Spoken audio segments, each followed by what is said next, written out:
Hi friends, அஸ்ஸலாமு அலைக்கும். Welcome to my channel. இன்றைக்கி நம்ம சேனலில் பார்க்க போகிறது பன்னீர் ரோஸ் வச்சு சிரப் பண்ண போகிறேன். எப்படி பண்ணலான்னு பார்க்கலாம். அதுக்கு முன்னாடி நம்ம சேனலை சப்ஸ்கிரைப் பண்ணிடுங்க. சப்ஸ்கிரைப் பண்ணிவிட்டு பக்கத்தில் இருக்கக்கூடிய பெல் ஐக்கானையும் கிளிக் பண்ணிடுங்க. ரோஜாப்பூ ரொம்பவே உடம்புக்கு நல்லது. அதுலேயுமே இந்த பன்னீர் ரோஸ் தான் ரொம்ப நல்லது. இது நம்ம வீட்டிலையே பூத்தது. அதனால இது இதில் எந்த விதமான கெமிக்கலும் இல்லை. நம்ம எந்த விதமான பூச்சி மருந்துகளும் அடிக்கலை. இதை ஃபஸ்ட்டு நல்லா வாஷ் பண்ணிவிட்டு எடுத்து வச்சுருக்கேன்.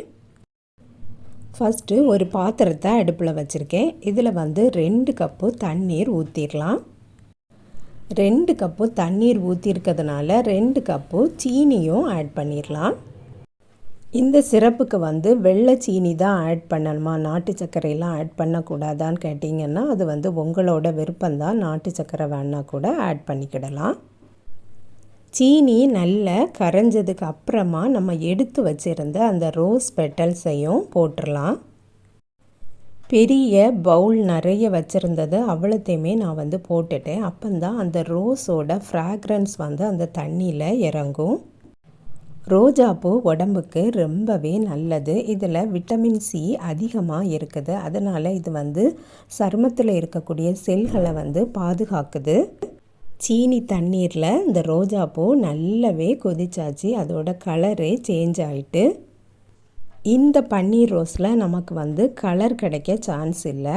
அதனால் நம்ம கலர் ஆட் பண்ணிக்கிடலாம். அது ஃபைனலாக நம்ம ஆட் பண்ணணும். இப்போ 1 டீஸ்பூன் ஏலக்காய் தூள் ஆட் பண்ணியிருக்கேன். அதுக்கப்புறம் நம்ம கலரும் ஆட் பண்ணிடலாம். லாஸ்ட் அடுப்பை ஆஃப் பண்ணும்போது தான் கலர் ஆட் பண்ணணும். 1 ட்ராப் விட்டாலே போதும், கலர் நமக்கு நல்லாவே கிடச்சிரும். இது ரோஸ் கலரில் இருந்தால் தான் பிள்ளைங்களுக்கு பாலில் ஊற்றி கொடுக்கும்போதெல்லாம் அவங்க விரும்பி சாப்பிடுவாங்க. இது ஃபுல்லாகவே ரோஸோட அந்த ஃப்ளேவர் நமக்கு இருக்கும். ஒரிஜினல் ரோஸ் மில்க் குடித்தது போலே இருக்கும். ரோஜாப்பூ நம்ம மாடி தோட்டத்தில் நிற்கிது. அப்போ இந்த ரோஜாப்பூவை நம்ம தலையில் வைக்கிறது இல்லை. ஏன்னா இது நல்ல விரிஞ்சோடனே உதிர்ந்துடும். இது உடம்புக்கும் ரொம்ப நல்லதுனால நான் எப்போவுமே எடுத்து ஸ்டோர் பண்ணி வச்சுருப்பேன். அதனால இதை வேஸ்ட் பண்ண வேண்டாமல் அப்படின்ட்டு தான் நான் இந்த சிரப் செய்திருக்கேன்.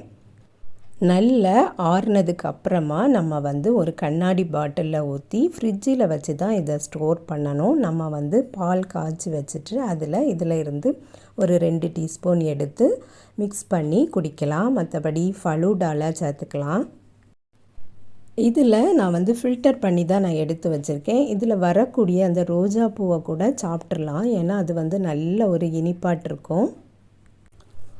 அவ்வளோதான் ஃப்ரெண்ட்ஸ், இந்த வீடியோவை இதோட முடிச்சுக்கிறேன். நெக்ஸ்ட் வீடியோவில் சந்திக்கிறேன். நம்ம சேனலுக்கு சப்ஸ்கிரைப் பண்ணி சப்போர்ட் பண்ணிடுங்க. அஸ்ஸலாமு அலைக்கும்.